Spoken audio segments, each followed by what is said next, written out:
Siamo qui nel primo stand di questa passeggiata tecnologica che ci attende in questo pomeriggio e siamo nello stand di informatica ambientale, siamo qui col dottor Andrea Riguardo. Ecco, che cosa proponi tu oggi?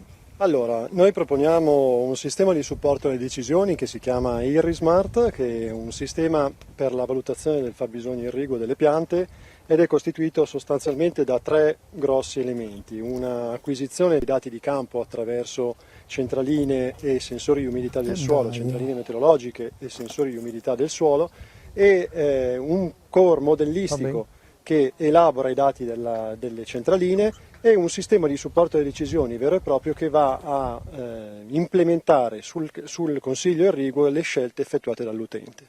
Allora, so che qui c'è una centralina meteorologica di quelle che proponete voi, se ci avviciniamo così ci illustri quali sono le componenti principali, eccola qui, la possiamo inquadrare. La centralina meteorologica è una centralina di ultima generazione, ultra compatta, ma nonostante questo molto accurata e molto precisa, e acquisisce le classiche variabili meteorologiche che servono per elaborare in maniera completa il parametro dell'evapotraspirazione.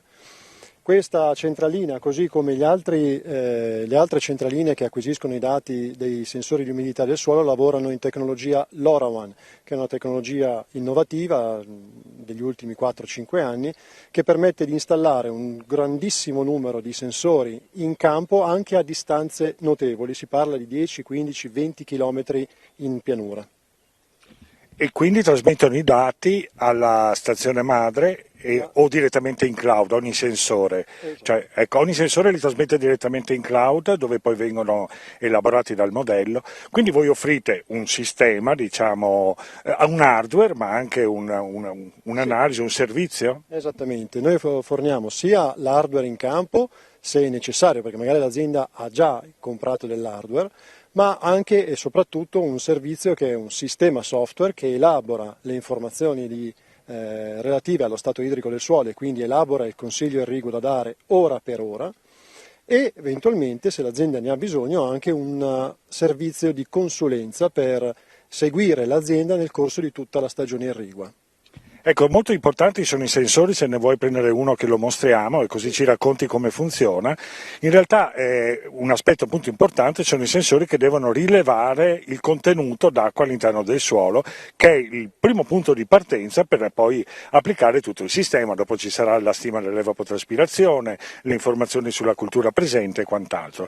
Ecco, questo elemento quindi voi cosa proponete per valutare il contenuto idrico del suolo? Allora, noi utilizziamo dei sensori capacitivi denominati FDR, come questo qua, che è un sensore della Meter, che viene posizionato a diverse profondità a seconda del tipo di coltura.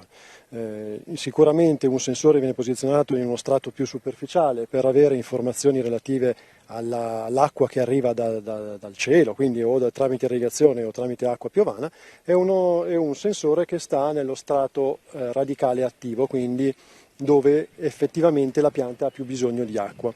Ecco, come viene trasmessa l'informazione poi? Allora, questo sensore elabora il dato di umidità del suolo in volte, viene trasmesso a questa centralina. La centralina lavora appunto col protocollo che dicevamo prima, quindi il protocollo LoRaWAN, e la centralina manda il dato ogni 20, 15, 30 minuti, a seconda di come viene parametrizzata, a un accentratore, a un gateway centrale che prende l'informazione e la smista poi al cloud, da cui poi viene elaborata attraverso i modelli. Bene, quindi un servizio diciamo a 360 gradi che riguarda specificatamente il consiglio irriguo. Quali sono le principali culture su cui operate? Allora, siamo partiti con diverse sperimentazioni, abbiamo già diverse aziende attive in campo viticolo, nel campo delle orticoli di pieno campo, abbiamo fatto sperimentazioni anche in culture tropicali, che adesso stanno prendendo piede molto, molto anche al sud Italia. Sì, soprattutto in Sicilia, no? Esatto, e olivo e agrumi. Molto bene, ti ringraziamo.